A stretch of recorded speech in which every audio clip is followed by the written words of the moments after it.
အမင်းများကြတယ်เพื่อနဲ့สำหรับမြန်မာလိုဘာသာပြန်ရင်အတွက်ဆိုတဲ့ထိုင်းစကားဒီဘလို့กว่าလဲလို့မေးကြတာများတယ်ဒီဗီဒီယိုလေးမှာရှင်းပြပေးသွားမယ်အရင်ဆုံးสำหรับ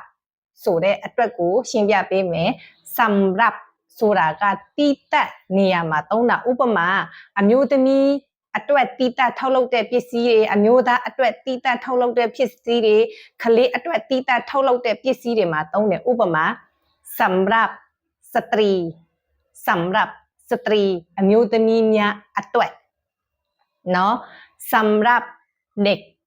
สำหรับเด็กคလေးများအတွက်สำหรับผู้ใหญ่สำหรับผู้ใหญ่လူကြီးများအတွက်สำหรับนักเรียนสำหรับนักเรียนကျောင်းသူကျောင်းသားများအတွက်အဲ့ဒီတော့ तू ကအတွက်တိတက်နေရမှာသုံးတယ်เพื่อဆိုတာဘယ်လိုလဲဆိုတော့ဖို့ရအတွက်လို့အဓိပ္ပာယ်ပိုတက်ရောက်တာပေါ့ဘလို့နေရာမှာလဲဆိုအခုတို့ထိုင်းနိုင်ငံမှာလာပြီးတော့အလုပ်လုပ်တယ်ဆိုတာကဘာအတွက်လဲဥပမာပတ်စံရဖို့အတွက်အလုပ်လုပ်တယ်ဆိုလို့ရှိရင်ทำงานเพื่อได้เงินทำงานเพื่อได้เงินเนาะတကယ်လို့ကိုက